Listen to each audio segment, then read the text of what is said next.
This is an SOS Special Report.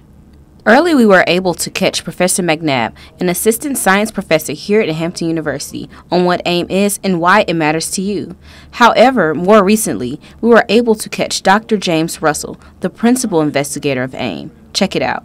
I'm the co-director for the Center for Atmospheric Sciences with my partner, Dr. McCormick. I'm also an endowed professor, and I've been here 19 years. Dr. Russell goes on to tell us his duties as the principal investigator of AIM. The PI organizes a team and helps them decide what to study first and in what order, decides what the goals of the mission are, and then implements it. Works with the engineers, works with the science team, works with the people who do the launching of the satellite and all of those things in order to get the data that's needed. Dr. Russell began his research on AIM 9 years before the first launch in 2007. Okay, so I started research on AIM back in around 1998. From the first time you have an idea about a satellite experiment until the time you actually launch it, it's usually a very long time. Mm-hmm. I tried 3 times before it was finally accepted.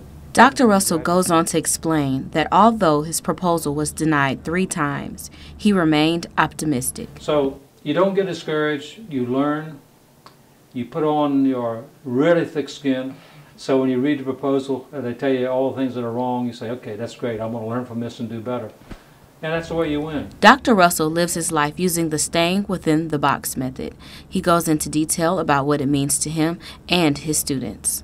Well, what staying in the box means is that NASA, when you propose for a NASA mission, they only give you a certain amount of money and a certain amount of time, and you have to get the job done in that time period. That's the box, the money and the time period. Now, why is AIM important? So what we're looking at with AIM is something called noctilucent clouds. That word noctilucent means night shining. So these are clouds that you see at night, but you don't see in the day with your normal eye. The reason we want to know about them is they're changing. They're getting brighter with time.